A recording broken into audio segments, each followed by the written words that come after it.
आम बोलचाल के अंदर कहा जाता है चुनाव लड़ना काम नहीं है बच्चों का, यहां तेल निकल जाता है अच्छे अच्छों का। बिहार में जिस तरीके की मारामारी है और बिहार में जिस तरीके से पल पल तस्वीर बदल रही है, इसको लेकर के दो बड़ी खबरें आपको बताने वाला हूं। एक तरफ महागठबंधन में आज सीएम फेस के ऐलान के बाद में नाम वापस लिए गए हैं। कई सीटों पर अब स्थिति साफ हो गई है। लड़ाई यानी आमने सामने की नहीं होगी लड़ाई, बल्कि सीधी नीतीश कुमार से और नरेंद्र मोदी से यानी एनडीए से होगी। कई सीटों पर नाम वापस ले लिए गए हैं। कौन कौन सी सीट है, कहां कहां पर नाम वापस लिए गए हैं, मैं आपको इस खबर में बताऊंगा। और दूसरी तरफ मिथिला के पाग को लेकर के बवाल मच गया है। दो वीडियो निकल करके सामने आई है। एक तरफ जहां पर बीजेपी की नई नवेली उम्मीदवार मैथिली ठाकुर वो मिथिला के पाग में मखाने रख करके खाती हुई नजर आ रही है, मखाने रखे हुए हैं।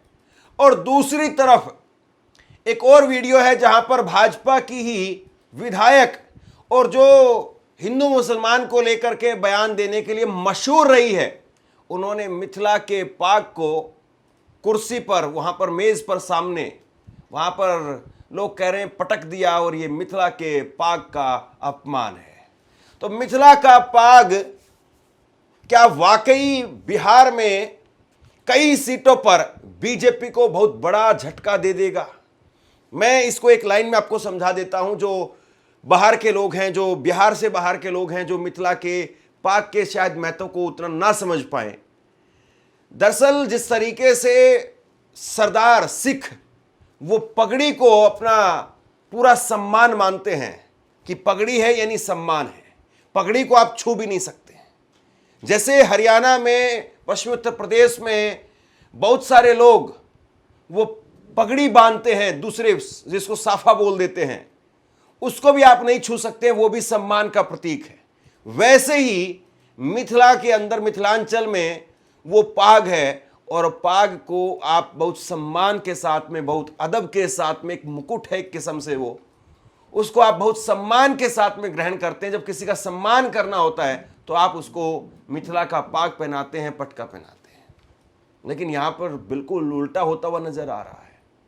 अब मैथिली ठाकुर वो कैसे क्या सफाई देंगी, मैं उनके टाइमलाइन पर जाकर के चेक कर रहा था कि उनकी कोई सफाई मिले, तो कहीं कोई सफाई नजर नहीं आई। और दूसरी तरफ बीजेपी की जो ये विधायक हैं केतकी सिंह, इनके बारे में इनकी जो हिस्ट्री है मैं आपको बताऊंगा कि ऐसे मुसलमानों के लिए ये अलग वार्ड बनवा रही थी, अलग अस्पताल बनवा रही थी। वो बयान इनके खूब वायरल हुए थे कि बीमारी के अंदर भी हिंदू मुसलमान देखती हैं, और अब बिहार में चली गई हैं तो बिहार में जाकर के क्या ही कर रही हैं। इन सब बातों पर आएंगे, लेकिन उससे पहले मैं आपके सामने आज क्या क्या हुआ है, कौन कौन सी सीटों पर नाम वापस लिए गए हैं, वो सबसे पहले मैं आपके सामने रखता हूं। और कैसे 24 घंटे में तस्वीर बदलती हुई नजर आ रही है, जरा वो पहले देखिए आप। और उससे पहले मैं चाहता हूं कि आप ये अशोक गहलोत का ट्वीट देख ले, जो 24 घंटे पहले अशोक गहलोत ने किया था। अशोक गहलोत ने लिखा था कि आज लालू प्रसाद यादव, तेजस्वी यादव और अलावरू के साथ में एक सकारात्मक बैठक हुई है। बिहार में इंडिया गठबंधन पूरी तरह से एकजुट है, मजबूती से चुनाव लड़ रहा है। कल महागठबंधन की प्रेस कॉन्फ्रेंस में स्थिति पूरी तरह से स्पष्ट हो जाएगी। बिहार में भाजपा द्वारा महागठबंधन में फूट डालने एवं माहौल खराब करने के उद्देश्य से प्रायोजित कैंपेन चलाया गया। ऐसा माहौल बना दिया गया जैसे महागठबंधन में आपस में फूट डल गई है। अब सुनिए वो लाइन जो जरूरी लाइन है।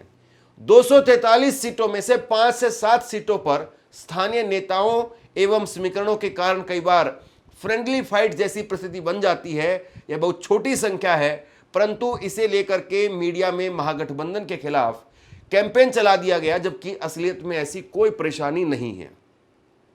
यह अशोक गहलोत ने कल शाम ट्वीट किया था। माना जा रहा था कि आज प्रेस कॉन्फ्रेंस होगी और आज प्रेस कॉन्फ्रेंस में ऐलान होगा तेजस्वी के नाम का, और उसके बाद में आरजेडी के, कांग्रेस के कुछ उम्मीदवार अपना अपना नाम वापस ले लेंगे और तस्वीर साफ हो जाएगी। 11 सीटें ऐसी थी जहां पर आमने सामने की लड़ाई महागठबंधन के अंदर ही बन गई थी, लेकिन अब वहां पर तस्वीर साफ हो रही है। चलिए अब देखिए आप एक एक करके वो सीटें जहां पर लड़ाई जो है वो अब आमने सामने की नहीं बल्कि एनडीए के साथ में हो गई है। सबसे पहले हम बात करते हैं वारसिलीगंज विधानसभा की। यहां पर कांग्रेस प्रत्याशी मंटन सिंह ने नामांकन वापस ले लिया है। अनीता महतो इंडिया गठबंधन समर्थित आरजेडी की उम्मीदवार यहां पर होंगी। दूसरी सीट है जो बहुत महत्वपूर्ण है, बाबूबरही विधानसभा सीट से वीआईपी प्रत्याशी बिंदु गुलाब यादव ने नामांकन वापस ले लिया है। अरुण कुशवाहा इंडिया गठबंधन समर्थित आरजेडी के उम्मीदवार होंगे। तीसरी सीट और ज्यादा महत्वपूर्ण है, प्राणपुर की सीट से यहां से कांग्रेस के उम्मीदवार तोकीर आलम ने नामांकन वापस ले लिया है। महागठबंधन में अब इशरत परवीन वो होंगी साझा उम्मीदवार। और इसके साथ में मोहिनिया सीट पर राजद ने रवि पासवान को समर्थन दे दिया है। श्वेता सुमन का नामांकन यहां पर रद्द हुआ था। अब राजद ने रवि पासवान को समर्थन दे करके यहां पर उनको एक तरीके से अपना कैंडिडेट बना लिया है। जदयू के 4 बार के विधायक गोपाल मंडल का टिकट काट दिया गया तो उन्होंने गोपालपुर विधानसभा से निर्दलीय पर्चा भर दिया है। यहां पर बीजेपी के लिए, जदयू के लिए बड़ी मुसीबत हो गई है। सीतामढ़ी में जनसुराज के प्रत्याशी जियाउद्दीन खान ने नामांकन वापस ले लिया है। आपसे कुछ कहना चाहता हूं, आज के वक्त में पत्रकारिता करना कितना मुश्किल काम है, लेकिन अगर ऐसे में भी कोई आपकी खबर दिखा रहा है, कोई आपके मुद्दे पर बात कर रहा है, तो आपको भी उसका साथ देना चाहिए। अगर आपको लगता है कि मेरी पत्रकारिता सही है, मैं आपके लिए आपकी खबर वो दिखा रहा हूं, तो ऐसे में आप मेरा सहयोग कीजिए। आप इस वीडियो को जब लाइक करेंगे तो लाइक के साथ में ही एक थैंक्स का बटन आपको दिखाई देगा। उस थैंक्स के बटन पर आप क्लिक कीजिए और जो भी सहयोग राशि दे सकते हैं वो दीजिए। दूसरा, आप चैनल को ज्वाइन कर सकते हैं और चैनल को ज्वाइन करके भी मुझे मदद कर सकते हैं। तो 3 सीटों पर आज नाम जो है वो वापसी हो गए हैं, यानी अब लड़ाई घट करके 8 पर आ गई है। 8 सीटें बची हैं और वहीं गोपाल मंडल एक सीट पर हैं, वो निर्दलीय लड़ रहे हैं, 4 बार के विधायक रहे हैं, धरना दे करके बैठ गए थे तौलिया बिछा करके। वहीं जो है मोहिनिया सीट पर आरजेडी का जो सिंबल पर श्वेता सुमन वहां पर चुनाव लड़ रही थी, उनका पर्चा रद्द हो गया। और उसके बाद में रवि पासवान, ये छेदी पासवान पूर्व सांसद, उनके बेटे हैं, ये इलाके में काफी पकड़ है इनको जो है वो पटना बुलाया तेजस्वी यादव ने, और पटना बुला करके गुलदस्ता जो है वो इन्होंने तेजस्वी यादव को दे दिया। यानी मैसेज चला गया कि भैया ये हमारे उम्मीदवार हैं, यानी आरजेडी के लोग अब इन्हीं को वोट करें, इंडिया गठबंधन के लोग इन्हीं को वोट करें। और जो बाध्यता होती है उसकी वजह से फिलहाल जो है सिंबल तो इनका जो निर्दलीय के तौर पर है वही रहेगा, लेकिन अगर ये जीत जाते हैं तो आरजेडी में चले जाएंगे। यानी यहां पर भी रास्ता साफ कर दिया गया है। यानी जो ट्वीट पेज कर दिया जाएगा, यानी जो ट्वीट अशोक गहलोत ने 24 घंटे पहले किया था कि 5-7 सीटों पर फ्रेंडली फाइट होगी, वही अब दिखाई दे रहा है। तकरीबन अभी जब मैं ये खबर कर रहा हूं तो 4 सीटें 5 सीटें ऐसी हो गई हैं जहां पर नाम वापस ले लिए गए हैं। अभी जानकारी छन छन करके सामने आ रही है और कल तक तस्वीर बिल्कुल साफ हो जाएगी। तकरीबन अब 7 से 8 सीटें ऐसी है जहां पर फ्रेंडली फाइट है। बाकी सीटों पर नाम वापसी हो गए हैं। जो 14 सीटों पर आपस में आमने सामने की लड़ाई हो गई थी, अब वो करीब 7 से 8 सीटें बची हैं। यानी अशोक गहलोत ने जो कल कहा था वो बात यहां पर सही साबित होती हुई दिखाई दे रही है। अब एक तरीके से यहां मैसेज क्लियर है, हरी झंडी जो है मिल गई है। 5-7 सीटें ऐसी होंगी जहां पर लड़ाई होगी, वो इंडिया गठबंधन के अंदर होगी, लेकिन वहां अपने अपने प्रत्याशी अपने अपने हिसाब से जोर लगाएंगे और उसके बाद में देखेंगे कि ये 5-7 सीट कहीं ये तो निर्णायक साबित नहीं होंगी। अब बात करते हैं मिथिला के पाक की। जरा सबसे पहले की वीडियो देखिए आप। इसीलिए कहा जाता है कि अपने बच्चों को अपने गांव जरूर लेकर के जाना चाहिए।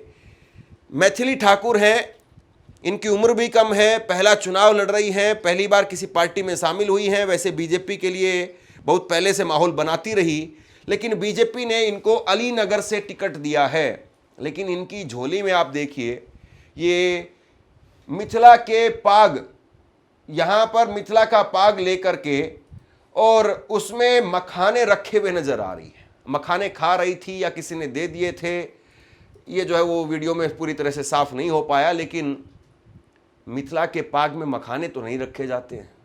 मिथिला का पाग तो सिर पर रखा जाता है या बहुत सम्मान के साथ में, बहुत अदब के साथ में रख लिया जाता है।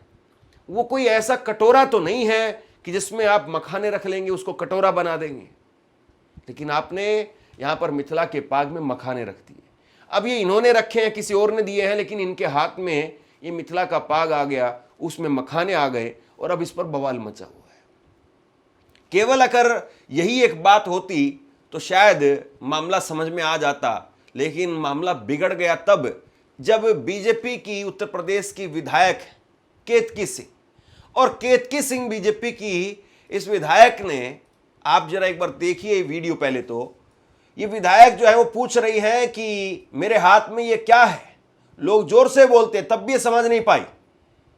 लोगों ने कहा कि ये मिथिला का मान है, सम्मान है, मिथिला का पाग है, और ताली बजाते हैं लोग। लेकिन इसके बाद में अगली ही लाइन में ये बीजेपी की विधायक झटकती हुई नजर आती है मिथिला के पाग को और कहती है कि नहीं, ये मिथिला की सम्मान नहीं है, मिथिला की सम्मान ये लड़की है।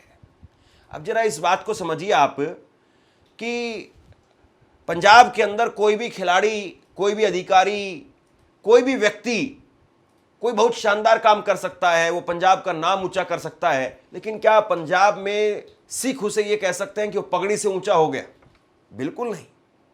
पगड़ी यानी पगड़ी, उससे ऊपर या उससे नीचे या उसके बराबर कुछ भी बराबर मंजूर नहीं होगा। पगड़ी मतलब पगड़ी है, और पगड़ी को आप छू भी नहीं सकते, उसके आसपास कल्पना भी नहीं कर सकते। कोई भी व्यक्ति, कोई भी महिला, कोई भी पुरुष, वो किसी भी जगह पर, किसी भी मुकाम पर पहुंच सकता है, वो उस पगड़ी की शान को बढ़ा सकता है, लेकिन वो पगड़ी नहीं हो सकता है। या ये नहीं कहा जा सकता कि पगड़ी वो जो है वो आज पंजाब की शान नहीं रही, बल्कि ये पर्टिकुलर ये आदमी, ये औरत, वो पंजाब की शान बन गई है। इसी तरीके से हरियाणा में आप जिस तरीके से देखते होंगे, बुजुर्ग वो बड़े शान के साथ में, बड़े फक्र के साथ में पगड़ी पहन करके बैठते हैं, हुक्का पीते हैं, या फिर पगड़ी वो जो साफा है वो पहन करके जाते हैं। तो क्या कोई ये कह सकता है कि उसको उतार करके और उसमें मखाने डाल करके खा लो? तो ये जो मान सम्मान अपमान वाली जो बात है, ये जो लाइन है, ये राजनीति में बड़ी चतुराई के साथ में जो खींची जाती है, और अगर चुनाव चल रहे हो तो फिर तो क्या ही कहा जाए। किया ना, ये पर्व क्या है? सम्मान है ना, ये पगड़ी क्या है? मिथिला का सम्मान है? नहीं, मिथिला का सम्मान ये नहीं, मिथिला का सम्मान ये है मिथिला का सम्मान। सोशल मीडिया पर मिथिला के पाग को लेकर के बवाल मचा हुआ है, और लोग कह रहे हैं कि भैया ये तो अपमान हम सहेंगे नहीं। मैं एक आपको ट्वीट दिखाता हूं, ये मिथिला स्टूडेंट यूनियन की तरफ से ट्वीट किया गया है कि मिथिला के पारंपरिक परिधान पाग का अपमान नहीं सहेंगे, जूते से स्वागत होना चाहिए इस महिला नेत्री का। संगठन मिथिला विरोधी मानसिकता मिथिला के संस्कृति का अपमान नहीं सहेगा, यह कहा जा रहा है। आप सोचिए, जूते से स्वागत करने की बात कही जा रही है। हालांकि किसी पर भी, पुरुष हो चाहे स्त्री हो, हिंसा, जूता नहीं चलाया जाना चाहिए। लेकिन आप जरा सोचिए कि किस कदर जो है लोगों की भावनाएं जो है वो आहत हुई होंगी। और सबसे बड़ी बात यह है कि मैं अभी देख रहा था इनका ट्विटर हैंडल, तो इनके ट्विटर हैंडल पर ऐसा कोई वीडियो नजर नहीं आया, ऐसा कोई स्पष्टीकरण नजर नहीं आया कि मैं ये नहीं करना चाह रही थी, मैं ये कर रही थी, या मेरी वीडियो को गलत एंगल से जो दिखाया बताया जा रहा है। अब जरा इनका एक वीडियो मैं आपको दिखाता हूं, और ये कैसे जो है वो भेदभाव करती है, किस तरीके की, किस मानसिकता की ये जो बात करती हैं। ये अस्पतालों में मुसलमानों के लिए अलग विंग बनवा दी जाए, इस बात को लेकर के पैरवी करती हुई नजर आई थी। मैं तो मांग करती हूँ महाराज, जैसे कितना खर्चा हो रहा है तो एक कमरा बना ही दिया जाए, और एक बिल्डिंग, एक तरफ विंग बना दी जाए कि आप जाके अपना इलाज वहाँ करा लो भैया, हमारे साथ अगर आपको रहने में दिक्कत है तो, क्योंकि हमारा इलाज तो होना ही होना है और अच्छे से होना है। मुख्यमंत्री से मांग करेंगे? बिल्कुल, निश्चित तौर पर आपके चैनलों के माध्यम से मांग आज कर ही देती हूँ कि दिवाली के मौके पर जब मेडिकल कॉलेज बन रहा है तो एक अलग विंग उन लोगों के लिए बना दी जाए, ताकि हम भी सुरक्षित रहें, अपने आप को सुरक्षित महसूस करें, ना जाने किस पे क्या चीज थूक थुका के हम लोग को मिल जाए, तो उस सब से भी हम लोग बच जाएंगे। ठीक। कोई जनप्रतिनिधि कैसे अपने लोगों के अंदर धर्म को लेकर के इस तरह की बात कर सकता है? लेकिन खैर इन्होंने ऐसी बात कही, और ऐसी बात खुद मुख्यमंत्री से कह रही थी। मुख्यमंत्री से कह रही थी कि जब इतना खर्चा हो रहा है, इतना सब कुछ लग ही रहा है, तो क्यों नहीं उनके लिए थोड़ा सा अलग से बनवा दिया जाए, ताकि वो लोग हम पर ना जाने क्या थूक दें, क्या कर दें, और हमारा तो इलाज होना है ही है। मतलब आप कुछ स्पेशल हैं क्या? बिहार के चुनाव में ये सब कुछ चल रहा है, और बिहार के चुनाव में जो कुछ ये चल रहा है इसको बीजेपी कैसे संभालेगी, सबसे बड़ी बात ये है। जिस तरीके से बवाल मचा हुआ है, जिस तरीके से बीजेपी के गले की फांस लगातार ये बयान बनते जा रहे हैं, उसके बाद में कहीं ऐसा ना हो कि एक तरफ एक समुदाय जो है वो इकट्ठा का इकट्ठा उतर जाए, यानी पिछड़ा, अति पिछड़ा, दलित, महादलित, माइनॉरिटी, अगर ये सारे साथ में उतर गए तो फिर उसके बाद में बीजेपी के लिए मुसीबत खड़ी हो जाएगी। और अब तो आप मिथिला के पाक का अपमान करेंगे, फिर तो क्या ही कहा जाए। अब देखिए बीजेपी के डिप्टी सीएम सम्राट चौधरी वो क्या कह रहे हैं। वो कह रहे हैं कि कैंडिडेट नहीं मिला तो नाचने वाले को उतार दिया। खेसारी पर सम्राट चौधरी जो है ये बात कह रहे हैं। अब कायदे से मतलब ऐसी जो बात तब कही जानी चाहिए जब आपके यहां पर कुछ ना हो। अब ये कह रहे हैं कि कोई कैंडिडेट नहीं मिला। अब बताइए बिहार के अंदर आरजेडी को कैंडिडेट ना मिले, ये बात सही है क्या? क्या वाकई सही है ये बात कि आरजेडी इतनी हल्की पार्टी है कि उसको कोई कैंडिडेट नहीं मिलेगा? यहां पर खेसारी यादव को उतार दिया तो वो कह रहे हैं कि किसी नाचने वाले को जो उतार दिया गया। मैथिली ठाकुर, उनकी क्या योग्यता है? वो भजन गाती है, गाना गाती हैं, अब उनके गाने की योग्यता है। इसीलिए जो है वो बिहार के अंदर कहा जा रहा है कि नचनिया, भजनिया, इन सबको जो टिकट दे दिया गया। जो असली उम्मीदवार हैं वो किनारे बैठे हुए हैं। मैं खुद इस बात को मानता हूं कि राजनीति में उन लोगों को आना चाहिए जो सीरियस होकर के, पूरा समय दे करके अपने इलाके के अंदर काम करवा पाए, क्योंकि आसान नहीं है कोई विधायक बनना, कोई सांसद बनना, और फिर आप सोचे कि पार्ट टाइम में ये काम भी करूंगा, पार्ट टाइम में वो काम भी करूंगा। एक विधायक के पास में अगर आप वो काम करवाना चाहते हैं तो इतने काम होते हैं कि आपके लिए वक्त कम पड़ जाता है। आपके इलाके के लोगों की समस्याएं इतनी होती हैं कि आप लोगों से मिल नहीं पाते हैं। आपका इलाका इतना बड़ा होता है कि लोग कहते हैं कि हमारे विधायक आ नहीं पा रहे हैं। तो ऐसे में राजनीति में, चाहे वो कोई कलाकार हो, चाहे कोई दूसरी इंडस्ट्री से आए हुए सम्मानित व्यक्ति हों, राजनीति में वो लोग आए जो प्रॉपर राजनीति में ठहर करके राजनीति कर सके, पर्टिकुलर काम कर सके। वो नहीं कि हम आ गए हैं, गौतम गंभीर को ले आए थे बीजेपी वाले और गौतम गंभीर कमेंट्री करते रहे। आप जो है वो सनी देओल को ले आए थे, सनी देओल जो बाद में छोड़ करके चले गए। आपका एक और केंद्रीय मंत्री है नरेंद्र मोदी की सरकार में, केरल से, उनको मंत्री बना दिया गया और वो कह रहे हैं कि भैया मेरी कमाई खत्म हो गई है, एक्टर है एक। तो बीजेपी को ये देखना चाहिए कि बीजेपी जिनको टिकट दे रही है वो क्या है। और सोशल मीडिया पर किस तरीके से कमेंट किया जा रहा है वो सुनिए। एक ये ट्विटर यूजर है, ये लिखते हैं मिस्टर कूल कि हेमा मालिनी पुलिस की अधिकारी थी क्या? कंगना रनौत एयरफोर्स में विंग कमांडर थी क्या? स्मृति ईरानी वो होटल में व्यवसायी थी क्या? मनोज तिवारी की लिपस्टिक बनाने की फैक्ट्री थी? रवि किशन समोसे बेचते थे? निरहुआ वो इसरो के साइंटिस्ट थे? पवन सिंह वो सीबीआई के अधिकारी थे? और कोई बचा है क्या? गजब बात करते हैं।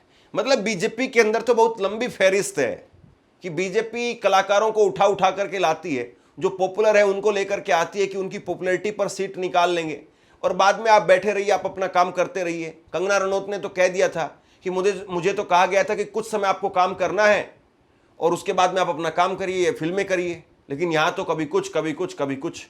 वो अलग रोती रहती हैं कि मेरा होटल नहीं चल रहा है, मेरे 50 रुपये की बिक्री हो रही है, मैं तुमको क्या दूँ, मेरे पास तो पैसा ही नहीं बचता है, मैं तो सारा जो तनख्वाह है वो ड्राइवर को या तेल गाड़ी में भरवाने में निकल जाता है। खैर ये सारी बातें तो चलती रहेंगी, लेकिन बिहार में क्या वाकई बीजेपी चुनावी लड़ाई में पिछड़ती हुई नजर आ रही है या मजबूत पकड़ बना रही है? चुनाव केवल ऐसा भी नहीं है कि सोशल मीडिया के सहारे लड़ा जाता है, और चुनाव आज के वक्त में ऐसा भी नहीं है कि आप सिर्फ जमीन पर चुनाव लड़ेंगे। आज के वक्त में जमीन पर भी लड़ाई उतनी ही मजबूत होनी चाहिए, सोशल मीडिया पर भी उतनी आपकी लड़ाई मजबूत होनी चाहिए, तब जाकर के जो है आप कहीं फाइट में आ पाते हैं, तब जाकर के आप चुनाव जीत पाते हैं। अब ऐसे में किस परसेप्शन में कौन कितना कामयाब है, ये सबसे बड़ा सवाल है। आप क्या सोचते हैं नीचे कमेंट बॉक्स में लिख करके जरूर बताइए। इस खबर को शेयर कीजिए। धन्यवाद।